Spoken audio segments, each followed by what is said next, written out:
Здравейте отново! Продължаваме всъщност с клипчетата относно бижутерията. Днес ще говорим за инструментите, които са ни нужни, когато започваме да работим с бижута, или поне по-голямата част от тях. Най-важното в бижутерията, която се работи с метални елементи, или по-скоро бижутата от този тип, при които има свързване с метални елементи, са клещите. Сега ще говорим за този тип бижута, а малко по-късно или в някой друг клип за шитите. За този тип бижута ни трябват основно извиващите клещи. На българския пазар има както бижутерски, така и най-вече в електричарските магазини. Поне там цената е много по-достъпна и в 10-кратно по-ниски размери. Извиващата клеща е удобна тогава, когато има и режеща част, защото при скъсяване на пирончето го извиваме моментално. В случая аз имам няколко. Проба грешка е показала, че тези, които с пружинката, са най-неудачни, поради причината, че пружинката се губи след време и клещата става почти неизползваема. Това е другия модел, който не е с пружинка, е много удобен. Тези обаче в случая пък нямат режеща част, но са хубави за извиване, защото се затварят долу. Нямат луфт, като тези в случая тук. И може да се използва за извиване и тази широка част, която се прави по-голямо уше. Това са едни мини клещички, които много си харесвам. Другия вид клещи са резачките. Те общо взето са един тип. Тези на тази фирма Top Master са много добри. Във времето резала съм с тях много твърда тел. Много добре се справят, не са се затъпили изобщо. Другото, което ни е нужно и наистина много необходимо, са стягащите клещи. Те са два вида, такива с зъбци. Тук имат назъбена част. А другите са гладки. Не знам дали се вижда на клипа добре. Тези зъбци и тези, които са гладки и не драскат металния елемент, не го свиват по грози начин. Има много видове от тях. Тези са дългусти, тези са леко извити. Тези са много удачни за батите. Вече на всяка фирма изглеждат по различен начин. Те са удачни, защото при тваряне стопера се смачква много плътно от няколко страни и не мърда. Това е относно клещите. Има много други видове, които са бижутерски, с много по-висока цена, които имат гумено покритие отгоре. Но това е като за начало един добър старт са, може би, тези сплетващите, едни извиващи клещи и едни резачки. Тези 3 чифта клещи са ви съвсем достатъчни като за начало. Когато си купувате извиващи клещи, ги проверявайте на място. Когато ги затворите, тук отгоре двете връхчета да се събират добре, да няма разминаване наляво или надясно, за да може да не се толкова подвижни, за да може да ви е удобно да извивате. Продължаваме. Другото, което ще ви трябва, са игли за маниста. Това е за шитите бижута. Като шити бижута имам предвид този модел, където всяко манисто се пришива с конец. За тези бижута ви трябва тънка игла. Всъщност самата игла не е толкова тънка, колкото ухото е много тъничко. Това са стандартни игли за маниста. Подарък са ми от Лалентито. Тук са номер 12. Има различна номерация от 10 до 15, като 15 е най-тънката игла и тя се използва за най-фините маниста. Друга игла, която аз имам и нямам идея как точно да ви покажа.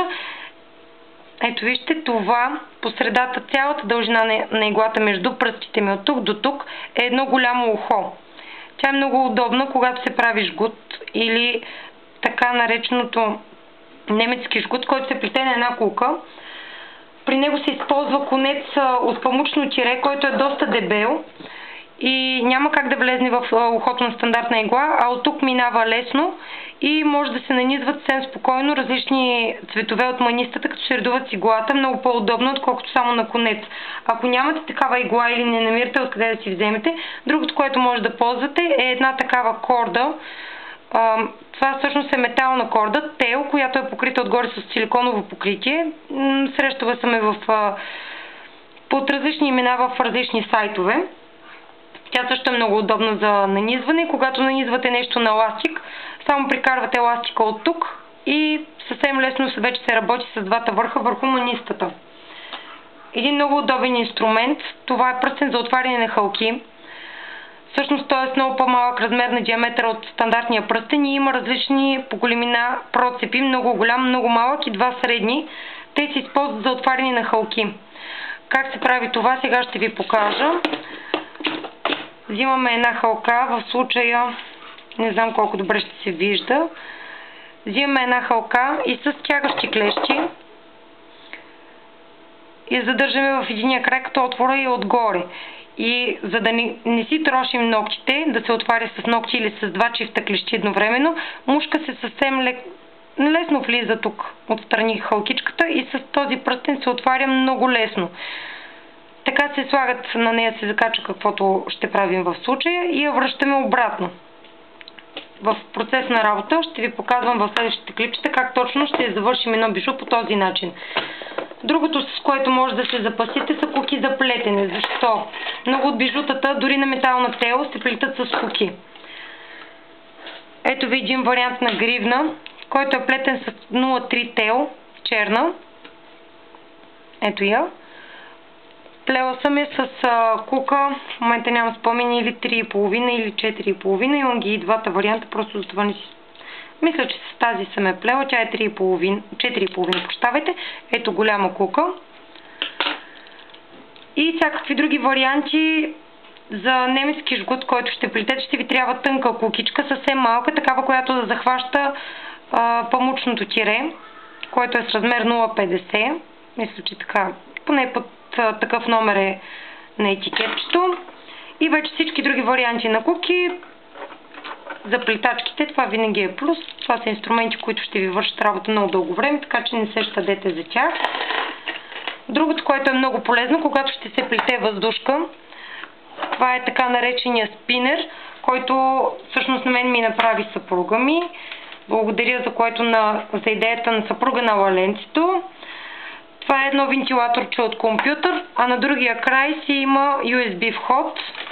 Ето го начина, по който го е сглобил. Включвам го към компютъра и отгоре си слагам купичката, то започва да се върти. Купичката, която е с манистата, също се върти и вече се набира с иглата или с каквото ви е удобно. Ако в случая работите за тел за дръвчетата, това също е много практично. Друго, което ще ви е нужно почти като инструменти, това са лепилаконци корди. Това е една корда 0,20, но и по-тънка, също 0,18 би ви била удобна за плетене на манистата. Това е една копринена нишка, също за плетене и такане на маниста. Много е здрава. Ако нямате точно такава за маниста, ето колко е голяма макаричката, може да си купите най-тънкия копринен конец за машинна бродерия.